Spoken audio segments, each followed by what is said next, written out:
tu as cette intimité avec lui. Le feu ne peut pas s'éteindre. Le feu ne peut pas s'éteindre. Et tout comme Jésus guérissait quand il était sur terre et qu'il a toujours guéri depuis son départ jusqu'à ce jour, il continuera à guérir. Et je te dis, si tu marches avec l'Esprit, écoute ce que le Saint-Esprit dit. Je ferai des merveilles qui n'ont jamais été faites sur toute la terre. Ce sera des choses impressionnantes, ce que Dieu fera avec toi, celles que Dieu fera avec toi. Je veux te dire, le Dieu qui est sur ta vie est un Dieu pour lequel les impossibles n'existent pas. Rien n'est impossible pour Dieu. Il n'y a rien d'impossible pour Dieu. Non, ce n'est ni par puissance, ni par force, mais c'est par mon esprit, dit l'Éternel des armées. À la croix du Calvaire, Jésus n'a pas été seulement mort pour nos péchés. Il l'a fait aussi pour nous guérir de nos douleurs. Par ses meurtrissures, nous avons été guéris. Nous adorons le Seigneur. Lorsque tu l'adores, il te guérira. Sa présence est parmi nous. Rappelle-toi que Jésus est le Créateur de toutes choses. C'est par lui et pour lui que tout a été fait. Il sait ce dont tu as besoin. Il nous a fait. Il nous a créés. Il n'y a donc rien qui lui soit difficile. Il y a plusieurs années, j'ai fait une mauvaise chute et la douleur était très forte, mais je n'y ai jamais prêté attention, je ne suis pas allé chez le médecin. Aujourd'hui, quand tu as donné la parole, Quelqu'un est tombé et s'est cogné très fort, le coccyx et la colonne vertébrale, le dos. Très fort. Tu ne peux pas oublier ce coup, l'impact très fort de ce coup. Mais le Seigneur apporte la guérison maintenant. Et la douleur est enlevée par le Saint-Esprit. J'ai senti une présence très forte, une chaleur à l'intérieur et bien, j'ai commencé à trembler et mon cœur s'est emballé et j'ai senti la présence de l'Esprit. La douleur a disparu. La douleur a disparu. Père, je te remercie. Remercions le Seigneur. Janet me dit qu'il y a 6 jours, elle a été renversée par un vélo, mais très violemment. C'était si fort qu'elle s'est fendu le crâne. Mais elle n'a pas pu venir parce qu'elle avait très mal. Elle avait des vertiges. Mais vendredi, elle a reçu la parole que le pasteur avait donnée spécifiquement. Quelqu'un s'est frappé la tête si fort qu'il y a peut-être une fissure dans son crâne. Et elle attend ce miracle. Je ne sais pas quelles sont les séquelles, les douleurs, les maux de tête. Mais le Seigneur touche ta vie. Vertige, vomissement. Le Saint-Esprit te touche maintenant. Reçois ta guérison. Et immédiatement la guérison est arrivée, les vertiges ont disparu, la douleur a disparu et elle est parfaite, pasteur. Et ils ont fait des tests. Ils m'ont emmené en ambulance. Ils ont fait un scanner. Ils ont fait une radiographie de ma colonne vertébrale et ils ont fait 3 points de suture que j'ai encore. Mais je suis restée avec des vertiges. C'est terrible. La première parole que mon pasteur a donnée le vendredi, c'est ça. Et il a dit laissez la femme venir, parce qu'il a dit laissez la femme venir et j'ai pensé, je vais dimanche, pasteur, dimanche et je suis ici, pasteur, pour remercier Dieu et pour vous remercier. Alléluia, au Seigneur seul. Merci Seigneur. Que Dieu te bénisse, ma fille. C'est la 2e fois qu'elle vient au réveil. Elle me dit qu'il y a un mois, elle a reçu un coup et a eu une douleur très forte à l'épaule. Elle ne pouvait pas lever le bras. Aujourd'hui, dès que tu as donné la parole, il y a une personne à l'épaule. Elle est tombée et la clavicule s'est cassée, mais elle s'est mal refermée. Il a très mal à l'épaule. Tu peux bouger ton bras, bouge-le maintenant. Quand tu auras ton miracle, je veux que tu viennes ici à l'avant. Elle a commencé à bouger son bras. Le pasteur a passé, a prié pour elle, et elle ne pouvait pas le faire il y a un mois. Elle n'a plus mal, c'est évident. Merci, le deuxième, c'est qu'elle a passé septembre 2017 ans, privée de liberté. Sa mère était en prière ici à Avivamiento, et il y a 15 jours, elle a retrouvé sa liberté et elle vient se présenter au Seigneur et le servir. Amen. Merci Seigneur. Si tu désires en savoir plus sur Jésus, savoir ce qu'il a fait pour toi et ce qu'il pourrait faire dans ta vie, alors écoute attentivement les paroles suivantes. Aujourd'hui est un jour de nombreuses célébrations, de nombreuses décisions, mais la décision la plus importante qu'un être humain puisse prendre, se rappeler de cette parole que je veux voir gravée dans ton cœur. Apocalypse 3h20. Voici, je me tiens à la porte et je frappe. Si quelqu'un entend ma voix et ouvre la porte, j'entrerai chez lui, je souperai avec lui, et lui avec moi. Aujourd'hui, Jésus frappe à la porte de ton cœur. Il entoure ta vie de circonstances qui te font savoir qu'il t'aime, qu'il rêve de toi et qu'il attend que tu te décides pour lui. Aujourd'hui, tu as l'occasion de te décider pour Jésus. Et si c'est aujourd'hui le jour de ton salut, tu le déclareras de ta bouche et tu répéteras après moi la prière suivante. Seigneur Jésus, j'ai besoin de toi. J'ai été un pécheur et je me suis éloigné. Mais aujourd'hui, je me repens. Je me tourne vers toi de tout mon cœur et je t'invite à venir dans ma vie, à être mon roi, mon unique et suffisant sauveur. Lave mes péchés avec ton précieux sang et écris mon nom dans le livre de la vie éternelle. Ne l'efface jamais. Aide-moi à être fidèle à toi, à ta parole, tous les jours de ma vie, jusqu'au jour où je pourrai être avec toi, célébrant pour l'éternité. Au nom de Jésus. Amen et Amen.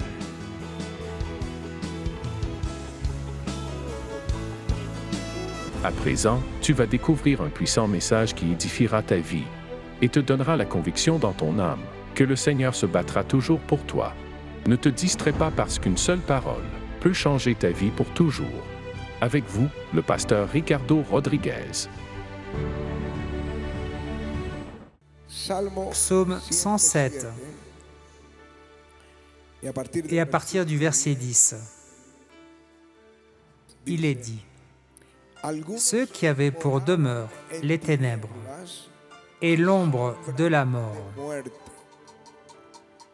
vivaient captifs dans la misère et dans les chaînes, parce qu'ils s'étaient révoltés contre les paroles de Dieu, parce qu'ils avaient méprisé le conseil du Très-Haut.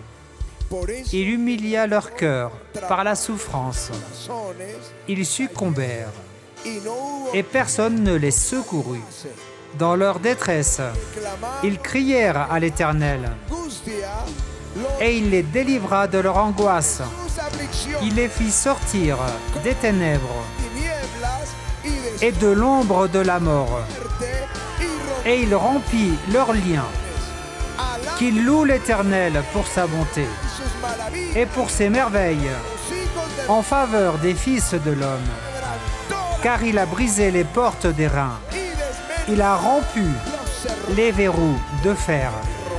Amen et Amen. Alléluia.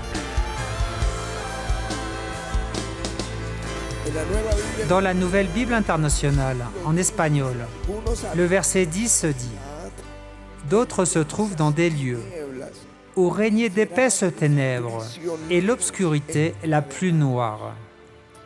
Enchaînés. Il parle des croyants qui sont tombés dans cette prison. Aujourd'hui, je voudrais vous parler de ceux qui sont emprisonnés. Il existe un livre qui a été le plus vendu au XIXe siècle et XXe siècle et qui s'appelle « Le progrès du pèlerin ». Après la Bible, c'était le livre le plus vendu. Il écrit ce livre. C'est un roman sur le fardeau d'un homme qui a un fardeau, qui ne peut pas le porter, qui porte des vêtements en lambeaux, et comment il part à la recherche d'une réponse. Il rencontre un évangéliste. Il donne des noms aux personnages et dit évangéliste, qui est celui qui a prêché l'évangile. Et il change de vêtements. Il l'appelle chrétien, comme nous tous. C'est le pèlerinage de chacun d'entre nous, ce livre. Et il le porte. Le pèlerin, le chrétien, veut aller à la terre promise. Il veut aller à la cité céleste. C'est son rêve. Il présente un certain nombre d'obstacles et de luttes que toi et moi luttons tous les jours, jusqu'à ce qu'il atteigne le but. Mais avant qu'il ne parte, l'évangéliste lui présente un personnage qui s'appelle Interprète, qui veut lui enseigner les Écritures. Et Interprète prend Chrétien, et avant qu'il ne parte pour cette mission, d'aller à la cité céleste, il l'emmène à un endroit particulier. Et je vais le lire. Il dit, l'interprète prit Chrétien par la main et le conduisit dans une pièce très sombre, où se trouvait une cage de fer dans laquelle était enfermé un homme. Le malheureux était très triste. Ses yeux étaient fixés vers la terre. Ses mains étaient croisées. Son cœur soupirait, comme s'il était en train de se déchirer. Chrétien dit alors, « Qu'est-ce que cela signifie ?» L'interprète lui dit, « Demande-lui. » Et il lui dit, « Qui es-tu » Il répondit, « Je suis ce que je n'étais pas autrefois. » « Qu'étais-tu autrefois » ? J'étais un chrétien professant, prospère, florissant à mes propres yeux et aux yeux des autres. Mais qu'es-tu maintenant ? Il a dit, je suis une créature du désespoir, dans laquelle, comme dans une cage de fer, je suis enfermé sans pouvoir en sortir, d'aucune manière. Et comment es-tu arrivé ici ? Demande Chrétien.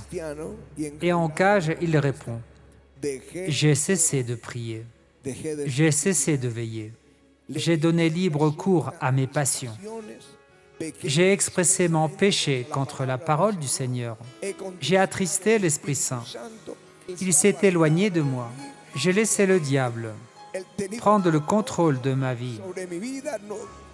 J'ai laissé mon cœur s'endurcir au point de ne plus pouvoir me repentir.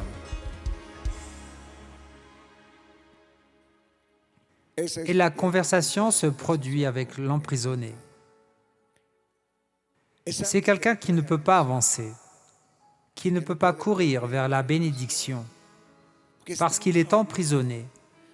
Ce n'est pas qu'il soit en cage, mais c'est une analogie, une comparaison de sa condition spirituelle. Il se sent emprisonné, captif comme le singe de l'illustration. Ses rêves sont frustrés. Il sent Dieu loin. Pourquoi ? Le psaume 107 dit, parce qu'il s'était révolté contre les paroles de Dieu, parce qu'ils avaient méprisé le conseil du Très-Haut. Jésus veut que nous soyons libérés de ces prisons. Jésus est venu pour cela, pour briser ces prisons, non seulement pour nous sauver et nous donner la vie éternelle, mais il veut que nous soyons libres. C'est pourquoi il a dit, « Si donc le Fils vous affranchit, vous serez réellement libres. » Il veut que nous sortions de prison. Tu diras, de quelle prison s'agit-il ?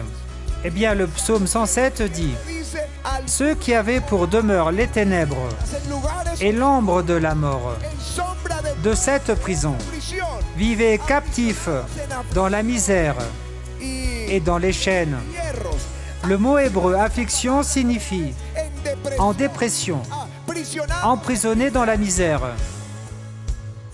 dans des prisons, enchaînés. » Et au verset 12, dans un travail épuisant, des soucis et des problèmes.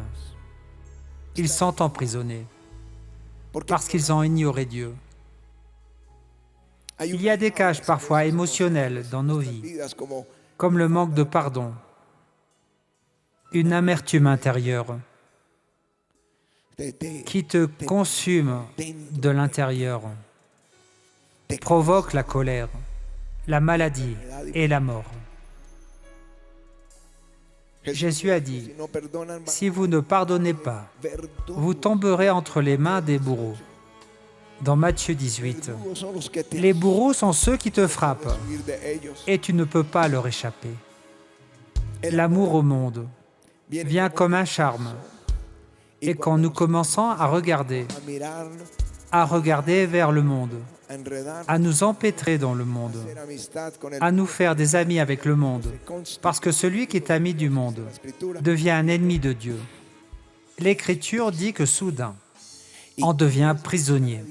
Et tu veux chercher Dieu, mais tu as tellement de choses du monde que tu ne peux pas apprécier Dieu. D'autres sont prisonniers de la luxure, de la pornographie. Si tu lis la vie de Salomon, tu verras qu'il était un homme rempli du Saint-Esprit. Dieu lui a donné de la sagesse, comme aucun autre, mais il lui a aussi donné une richesse, comme aucun autre. Il avait l'onction sur sa vie. Et tu diras, comment le sais-tu? Parce qu'il a écrit les Proverbes, il a écrit l'Ecclésiaste et le Cantique des Cantiques, des livres de la Bible, qui ont été inspirés par le Saint-Esprit lorsqu'il a construit le temple, parce que c'était le premier temple. Quand tu entends parler du premier temple, du deuxième temple, du troisième temple, le premier temple que Salomon a construit, et la gloire de Dieu est entrée dans ce temple. La gloire et la présence de Dieu étaient telles que les ministres, les sacrificateurs ne pouvaient pas entrer. Ils étaient prostrés au sol, pleurant à cause de la gloire. Mais les femmes, et c'est là qu'il a eu son combat avec les femmes. Ils ont détourné son cœur et l'ont séduit pour adorer les dieux païens. Et c'est là que l'affliction a commencé, comme dans le psaume 107. L'ennemi a commencé à l'attaquer de tous côtés. Je suis surpris.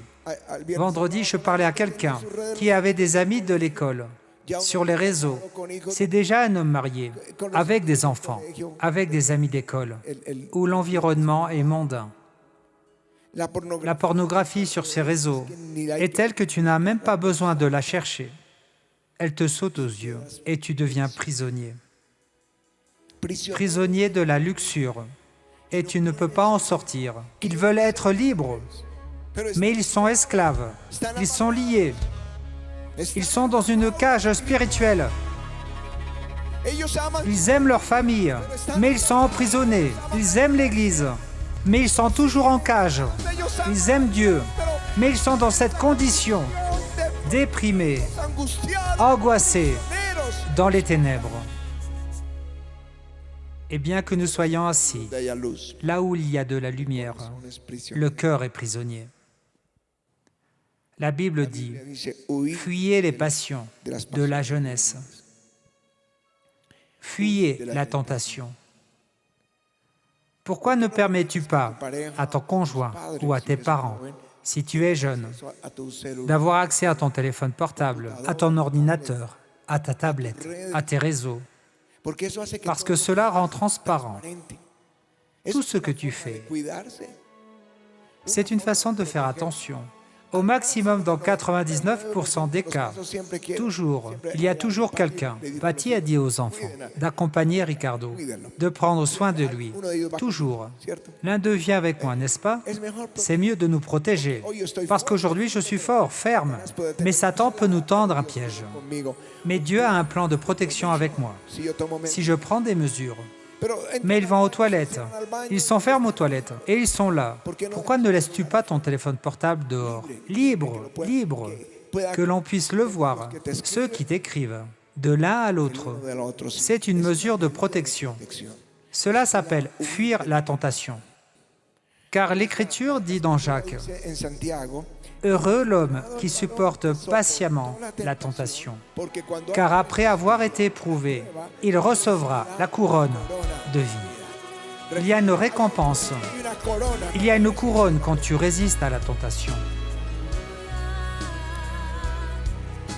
Certains sont esclaves de la peur des hommes. Saül avait reçu l'ordre de détruire les Amalicites, qui étaient pervers. Mais il ne les a pas détruits. Il a tout détruit, mais il laissa le bétail et le roi. L'Éternel l'a rejeté pour cela, parce qu'il a dit « J'ai craint le peuple ». Je crois qu'il n'avait pas peur du peuple. Il sentait la pression du peuple. Il allait jusqu'à tuer son fils. Il n'avait donc pas peur du peuple. Mais nous ne pouvons pas tomber dans cette peur de ce que les gens diront. Quand nous ministrons ici, vous pensez que je réfléchis? Est-ce que quelqu'un s'énerve parce qu'il tombe sous la puissance de Dieu? Parce que quelqu'un a tremblé? Parce que quelqu'un a pleuré? Eh bien, si le Saint-Esprit l'a touché et qu'il a pleuré, quelle bénédiction! Tout ce que Dieu fait est bon. Tout ce qui vient de Dieu est bon. Si quelqu'un ne l'aime pas, c'est ton cœur qui est le problème, pas celui de Dieu. Parce que ce qu'il fait est bon. Si je n'aime pas, c'est mon problème. Car tout ce que Dieu fait est bon. C'est lui que vous devez craindre et redouter, dit Ésaïe. Il est donc notre crainte, qu'importe ce que disent les autres. Ce qui compte, c'est ce que Dieu dit de nous. La jalousie. La jalousie est une prison. Je parle de la jalousie diabolique, c'est-à-dire lorsque nous sommes envieux, parce que quelqu'un a, parce que quelqu'un a obtenu, parce que quelqu'un a prospéré, parce que quelqu'un a réussi. Nous sommes prisonniers, nous ne sommes pas libres, nous sommes émotionnellement captifs. Et si quelqu'un vient nous dire quelque chose de bien, de l'autre personne, nous devenons plus captifs. L'amour de l'argent. Les désirs de gloire. Les désirs de gloire sont des pierres d'achoppement que je vois à notre époque. Simon, qui était magicien, reçoit le Seigneur par la prédication de Philippe, et toute la Samarie se convertit, ou cette ville. Mais les apôtres arrivent, Pierre et Jean, et ils imposent les mains sur les personnes qui commencent à recevoir le Saint-Esprit. Voyant cela, il dit: combien d'argent dois-je vous donner pour que vous me donniez ce pouvoir, afin que quiconque à qui j'apposerai les mains reçoive aussi le Saint-Esprit? Car auparavant, il avait trompé le peuple en prétendant être grand. Maintenant, il était converti, mais il était prisonnier du désir de gloire. Certains veulent cette gloire, être reconnus, être exaltés, être vus. C'est une prison. L'apôtre Pierre dit: c'est assez, c'est assez. En effet, d'avoir, dans le temps passé, accompli la volonté des païens, en marchant dans la dissolution, la convoitise, l'ivrognerie, les excès du manger et du boire, et les idolâtries criminelles. Aussi trouve-t-il étrange que vous ne vous précipitiez pas avec eux dans le même débordement de débauche, et ils vous calomnient. Ils rendront compte à celui qui est prêt à juger les vivants et les morts. C'est assez d'être des esclaves. Aujourd'hui, je veux appeler l'Église à se libérer de l'esclavage dans lequel tu es tombé pour avoir ignoré la parole de Dieu. Cesse d'être captif plus longtemps. Il est temps d'en sortir et de dire: Seigneur, j'ai péché. Je ne veux plus être esclave de ce péché. Si tu te sens captif, emprisonné, viens à l'autel et dis: Seigneur, pardonne-moi mon péché, pardonne-moi, libère-moi. Cours ici à l'autel. Il est temps de courir pour la liberté. Seigneur, ouvre mes prisons. Sors-moi, Seigneur, de cette prison où je me suis mis. Je veux être libre en ta présence. Je veux être libre de te suivre, Seigneur. Je veux être libre pour vivre la vie que tu as préparée pour moi. Demande-lui maintenant de te pardonner. Demande-lui de te laver avec son précieux sang. Il n'y a pas un seul péché que le Seigneur ne pardonne pas, sauf le blasphème contre le Saint-Esprit. Mais sinon, quel que soit le péché, Jésus, quel qu'il soit, est là pour vous pardonner. C'est pourquoi il a donné sa vie pour toi et pour moi. Il a versé chaque goutte de sang. Et à travers ce filtre, le Père te voit, non pas avec colère, mais avec miséricorde, non pas avec jugement, mais avec amour. Il se peut qu'hier tu aies demandé pardon, qu'hier tu sois retombé et qu'aujourd'hui tu te sentes indigne. Demande pardon, lève les mains au ciel, dis-lui Seigneur, pardonne-moi, pardonne-moi. Pardonne mes faiblesses, pardonne mes faiblesses. Quand je ne fais pas ce que je dois faire, quand je me laisse mener par ma chair. Remplis-moi, Esprit Saint. Conduis-moi au Père. Seigneur, dirige-moi vers Jésus, s'il te plaît, et ouvre la cellule. Tu sais, Dieu a de grands projets pour chacun d'entre nous. Nous nous égarons sur le chemin, mais il sait, il se souvient que nous sommes comme la poussière de la terre, que nous sommes faibles. Et celui qui nous convainc de pécher, c'est le Saint-Esprit. Et pourtant, fais comme David, qui lui dit, « Seigneur, même pour le péché dont je ne me souviens pas, dont je n'ai pas conscience, pardonne-moi, Seigneur. » Et laisse l'amour de Dieu couler sur ta vie. Laisse-le te purifier, laisse-le guérir ton cœur. Et tu sais, pardonner, c'est un point très important. Si tu étais offensé par quelqu'un, si quelqu'un t'a fait du mal, pardonne-lui. Parce que dans le pardon, il y a une libération, non seulement pour la personne qui t'a offensé, mais pour toi, plus c'est grand pour toi. Pardonne à ces personnes et dis-leur maintenant, « Seigneur, Esprit Saint, viens me remplir. Viens, Esprit. »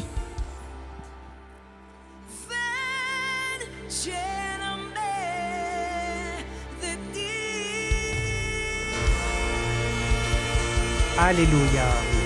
Merci Seigneur. Alléluia. Applaudissons le Seigneur. Qu'il brise aujourd'hui ses portes des reins et ses verrous. Et qu'aujourd'hui nous soyons libres de l'adorer, de le servir, de le suivre. Préparez-vous, car si vous avez prié du fond du cœur, Dieu va vous visiter, Dieu va vous bénir. Vous n'êtes plus prisonniers. Nous sommes maintenant libres en Christ Jésus. Amen.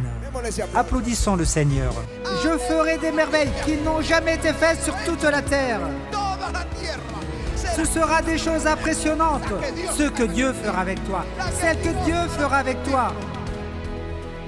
Je veux te dire, le Dieu qui est sur ta vie est un Dieu pour lequel les impossibles n'existent pas. Rien n'est impossible pour Dieu.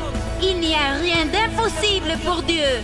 Non, ce n'est ni par puissance, ni par force, mais c'est par mon esprit, dit l'Éternel des armées.